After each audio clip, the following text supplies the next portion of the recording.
Halo Sobat SAC, welcome back to Seto. Halo, ketemu lagi bareng saya Ahmad di biasa ya, ini konten mingguan kita yaitu Seto. Nah, di video kali ini kita akan seperti biasa bagi-bagi tips dan trik, oke? Yang pastinya tentang keuangan kita ya. Nah, di video kali ini kita sedikit membahas tentang gimana sih tips and trik agar arus kas Sobat SAC ini aman, khususnya untuk perusahaan ya. Kalau pribadi juga ada sebenarnya. Cuman yang kita bahas kali ini adalah gimana caranya agar arus kas di perusahaan kita tuh tetap aman. Nah, buat teman-teman yang baru pertama kali nonton video ini, jangan lupa di subscribe channelnya SAC biar kalau ada informasi dan video bermanfaat nggak ketinggalan. Oke, langsung aja kita ke videonya. Check this out. Yang pertama tentu aja kita berkenalan dulu nih sama apa yang namanya arus kas. Mungkin ada teman-teman tuh yang bingung tuh arus kas tuh apa? Kas yang ada arusnya berjalan gitu ya. Jadi arus kas ini bener arus, tapi itu adalah sebuah bisa dibilang adalah report atau laporan pergerakan kas dalam periode tertentu tuh ya. Jadi kasnya ini bergerak in outnya seperti apa gitu, dan juga in outnya ini untuk kebutuhan apa aja gitu. Itu bisa tertera di laporan arus kas gitu. Nah, kenapa sih arus kas ini penting dan sampai kita buatkan tipsnya gitu?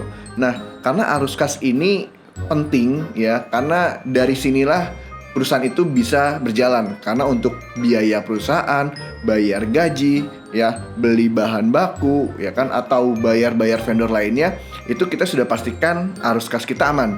Juga untuk tagihan kita ke customer kita, itu kita bisa lihat dari laporan arus kas.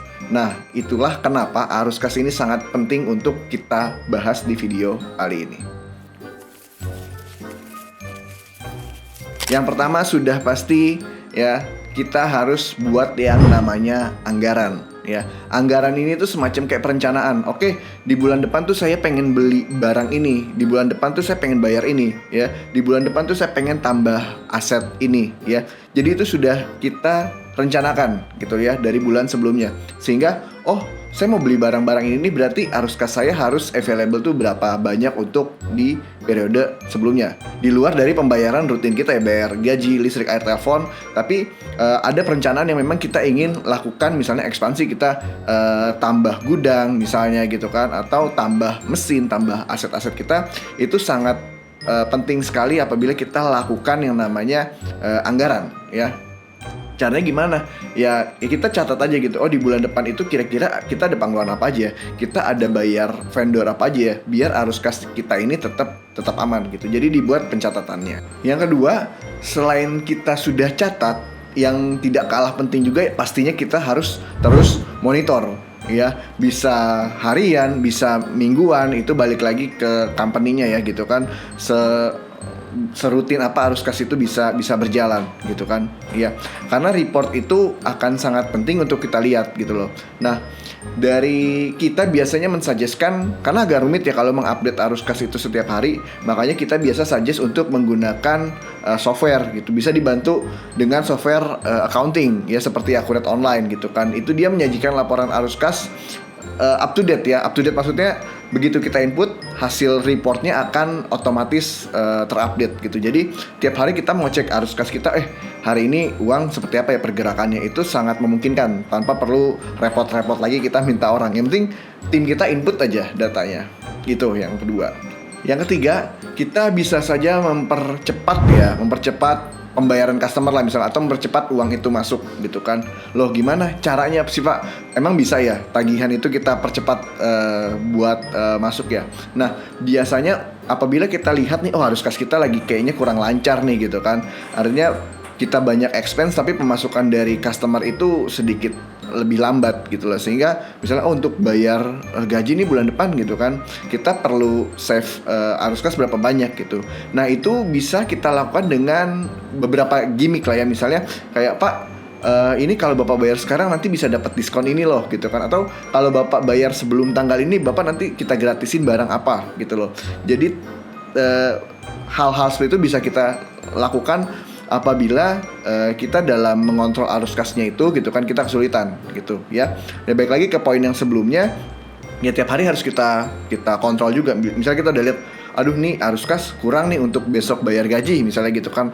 Oh ya udah, kita hubungin, kita lihat tuh piutang-piutang kita yang masih outstanding gitu kan. Jadi ya kita follow up customer, Bu bisa dilakukan pelunasan nggak kalau ini kita kasih ini gitu kan. Ada gimmick-gimmick tentu, ya itu memang kita lakukan karena memang ada kendala di arus kas kita gitu. Yang keempat, tentunya kita harus mengelola persediaan kita secara efisien ya. Jangan sampai misalnya kita tidak ada planning, oh ini beli barang atau stok yang terlalu banyak ya, karena itu kan kita perlu melakukan pembayaran vendor di situ ya. Nah dari situ persediaan yang numpuk di gudang tidak bisa dijual ya karena kurangnya report gitu kan. Pada akhirnya ya asetnya kita terhold di persediaan tersebut gitu, sehingga kas yang kita miliki untuk operasional perusahaan itu berkurang ya. Nah apabila seperti itu, yang perlu kita lakukan ya sudah pasti kita perlu yang namanya manajemen stok gitu kan. Jadi kita perlu lihat seperti stok apa yang perlu dipesan gitu kan. Mana barang yang memang tidak laku itu ya berarti tidak perlu kita order lagi. Nah untuk kita lihat report-report seperti itu, ya itu juga bisa disajikan oleh Accurate Online. Kita bisa lihat penjualan barang apa sih yang paling laku. Oh berarti ini kita mesti order minggu depan lebih banyak lagi gitu kan. Atau barang apa yang tidak laku, ya berarti barang ini bisa kita buatkan diskon nih biar itu keluar dan masuk arus kasnya kepada kita ya. Jadi bisa dikontrol untuk persediaannya. Yang kelima, udah pasti mengendalikan pengeluaran gitu kan. Ya meminimalisir lah pengeluaran yang seharusnya ya memang kalau misalnya arus kasnya itu sedang seret gitu kan, ya kita juga pilih gitu kan dalam mengeluarkan expense gitu kan. Oh kayaknya yang ini nggak perlu di bulan ini deh, kayaknya bisa di hold di bulan depan gitu kan. Atau kita mau beli barang ini kayaknya ini belum butuh banget, bisa kita hold di bulan depan gitu ya. Jadi nggak semuanya itu perlu kita lakukan di bulan ini gitu. Nah tadi balik lagi ke poin pertama, yaitu adanya anggaran gitu. Kalau anggaran sudah kita buat gitu kan, maka pengeluaran yang tidak perlu pun kita bisa hold di situ ya.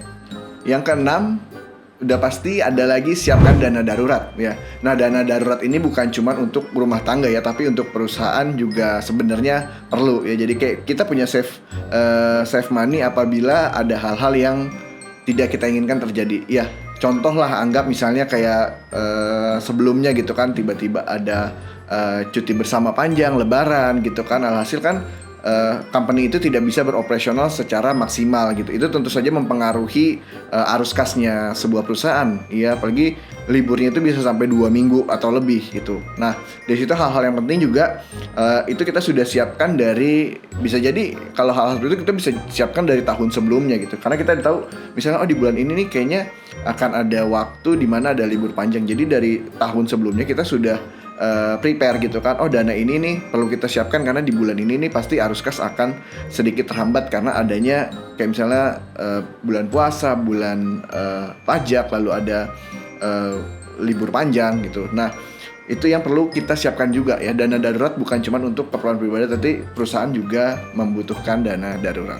Yang ketujuh, manfaatkan kredit dengan bijak ya. Kredit dengan bijak yang di sini ya tentu saja kredit yang arahnya ke investasi. Misal ya, kita mau beli mesin baru untuk meningkatkan produktivitas produksinya kita gitu kan.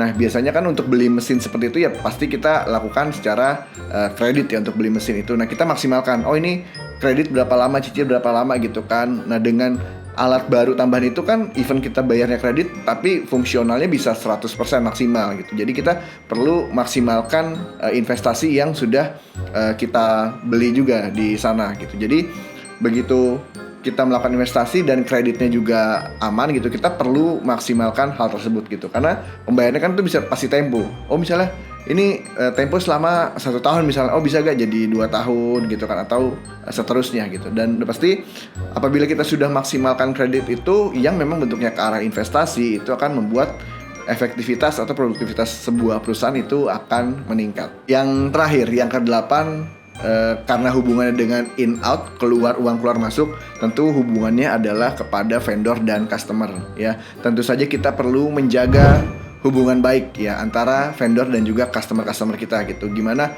Oh, kita mau tagih customer enak gitu kan, karena memang hubungannya baik. Bu, yang ini bisa diproses gak ya Bu gitu kan? Ya nggak apa-apa kita bilang ya, karena cash flow perusahaan lagi ini nih gitu kan. Oh oke gitu kan. Kepada vendor juga kita bisa nego, Pak yang ini seperti apa ya gitu kan, untuk termin pembayarannya, karena saya perlu kirim barang ini agak lama gitu kan, bisa gak termin pembayarannya kita sesuaikan lagi gitu ya.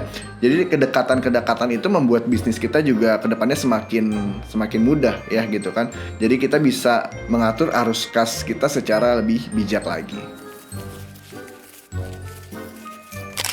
Nah, beberapa studi kasusnya misalnya saya gunakan dua jenis perusahaan yang berbeda ya. Pertama untuk perusahaan manufaktur ya, dengan manfaatkan arus kas di sebuah perusahaan manufaktur ya, itu pasti hubungannya tentang pembelian bahan baku ya. Nah, dengan adanya laporan dari Accurate yang secara otomatis kita bisa lihat report-report tersebut, itu tentu saja akan memudahkan para pelaku bisnis khususnya di bidang manufaktur tersebut dalam mengurangi biaya-biaya yang mungkin dibutuhkan gitu. Karena kalau misalnya kita beli bahan baku itu, misalnya kita belum punya gudang, sudah pasti ada biaya gudang gitu. Kalau lebih banyak yang kita tampung, justru biaya gudangnya juga semakin besar pasti di situ ya. Jadi kalau kita bisa hemat, pasti akan ada biaya yang bisa kita hemat juga ke depannya untuk perusahaan di manufaktur. Nah, yang kedua ada di perusahaan jasa gitu kan. Nah, kalau di perusahaan jasa, contohnya seperti SAC, ya tentu saja arus kas ini kita butuh lihat secara real time ya. Karena kan kita jasa, apabila jasanya sudah dilakukan tapi paymentnya misalnya belum masuk, seperti itu gitu kan. Jadi hal-hal seperti itu yang bisa kita sangat kontrol apabila kita memanfaatkan laporan arus kas itu secara baik dan benar di Accurate Online. Kesimpulan.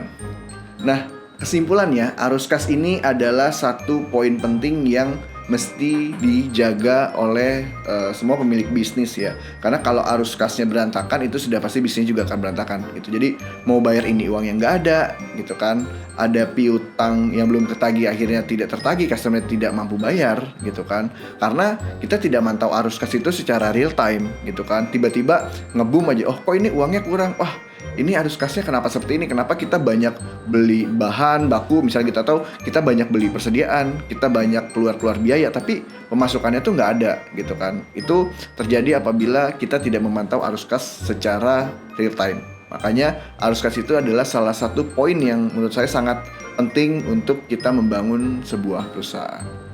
Nah, itulah topik di video kita kali ini tentang betapa pentingnya arus kas dan tips dan triknya ya, supaya perusahaan Sobat SAC ini bisa aman ya. Dan pasti teman-teman juga harus jaga arus kas secara pribadi juga tentunya. Oke, kalau ada yang mau request video kita mau bahas apa, silahkan tulis komen di kolom komentar video ini ya. Dan saya ingatkan lagi, jangan lupa di like video ini dan subscribe channel kita biar informasi yang terbaru teman-teman bisa cepat dapat dan update. Sampai bertemu di video selanjutnya. Bye-bye.